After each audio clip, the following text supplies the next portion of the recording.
years ago hearing Oprah say something about feeling that she was destined for greatness. She felt that there was something meant for her life. And I felt that way. I felt that I was destined for something more than what I was experiencing. And I held on to that. So I felt that, gosh, I wouldn't be going through all of this, the domestic violence concerns, my weight struggles, the low self-esteem, and trying to logistically take care of Jonathan and going to class and so forth. There was something in me that felt that maybe this is all happening for a reason.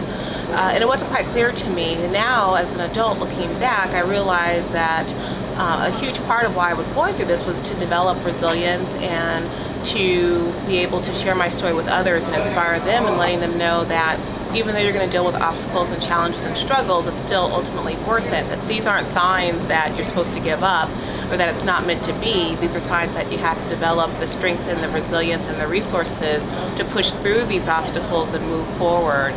So that was very clear for me from a young age. Some of those other decisions I had to make as far as whether to give Jonathan up for adoption, raise him on my own versus getting married, I wasn't quite sure what I was doing at the time, and there was a lot of ambivalence there.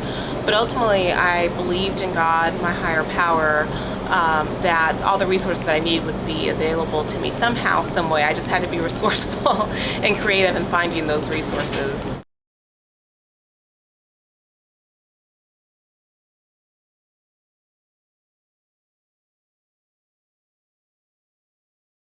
I probably would have went through with the adoption. I mean, I did have my doubts, and it's almost like I needed that call from her to kind of give me the oomph to talk with my Aunt Bertha and tell her that I wanted to keep the baby.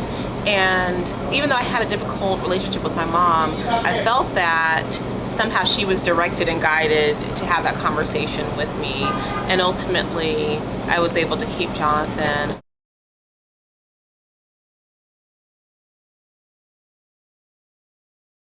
Yeah, this was a constant struggle, and there was a phrase that I came up with called the study cloud. I felt like the study cloud was looming over my head. Even when I was trying to have fun with Jonathan, I felt this intense pressure to be studying, that I always needed to be studying more. And I learned how to be in the moment with Jonathan and not spend so much time trying to study and also watch him at the same time. And so I realized that these years were precious and that they were going to go very quickly, and I can be there and present and available enjoying him versus being distracted. And so sometimes what I would do is get my studying done out of the way, so I'd put in the 3 or 4 hours that I was going to put in for that day, and then as a reward later on I could do something fun with Jonathan.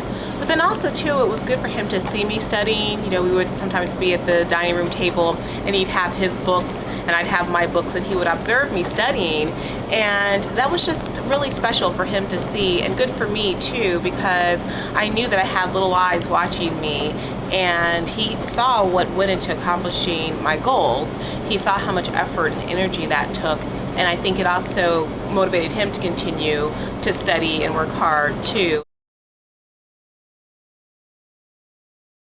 Yeah, so the resources are available, but sometimes you have to be creative. I remember being in college and applying for every scholarship that I remotely qualified for. And back then, I'm dating myself with this, but we had something called microfiche. And I'd have to go to the basement of the library and find out information about scholarships and resources. And also we had these big, thick books, and I would go through and find anything related to, for women, merit-based, financial aid-based,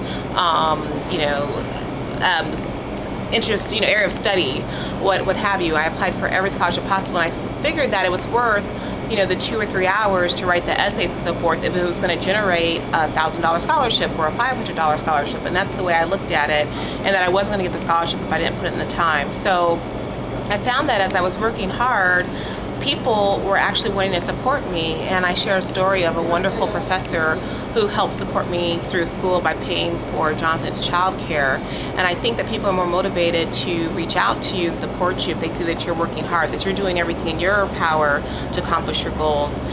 There's always loans available. Some aren't as attractive as others in terms of, higher interest rates and such, but there is always a way, and it's really an investment in your child's future and your future. And I happily am paying back my loans today because I'm glad that I have the opportunity to go to medical school and to become a physician, and I'm in a position now where I can afford to pay those loans back, just like my friends and colleagues. We all are paying back our loans, and that's okay. But it's an investment, much like any other investment that people will make in their lives. But this is one that can pay off for years and years and years, and for me it was worth every penny.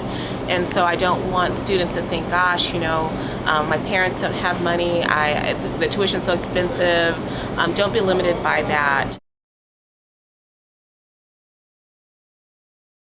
There were several obstacles to higher education for me. One of the first obstacles that comes to mind is relationships.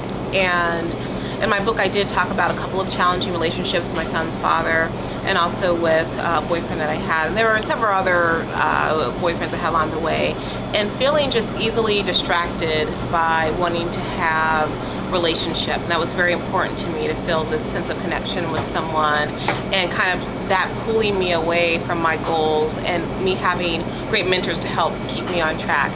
And I mentor students, and it was just interesting. A few days ago, one of my mentees is trying to focus on studying for her MCAT, but she's having relationship concerns right now and feeling very distracted and pulled by that. And that's something that I don't think people really want to talk about, but it's very easy to get distracted by those things. And also just issues of self-esteem and confidence, feeling that I could do it. But so many people believing in me really helped me to stay on track with that as well, who they saw something in me that sometimes I was struggling, like, can I really do this? Can I really pull this off? And then I would think about how many wonderful people believed in me, were rallying around me, that helped to keep me focused. So relationship-wise, self-esteem-wise, those were some other factors that made it very challenging to stay focused. So I had to always get back to my faith, my higher power, contacting people who I knew could give me a good pep talk and refocused me. So I had wonderful mentors and support. My professors and teachers, I would ask them for advice. I didn't know what to do, and I would call them and ask them for their input, or talking with my aunt, who I just love, and provided me great inspiration and support and faith, and would pray for me and encourage me to be grateful for what I did have going well in my life. And so having that in place really made a difference, so I wouldn't stay so distracted and get back on track and not waste too much time being involved in things that weren't really helping me move towards my goal.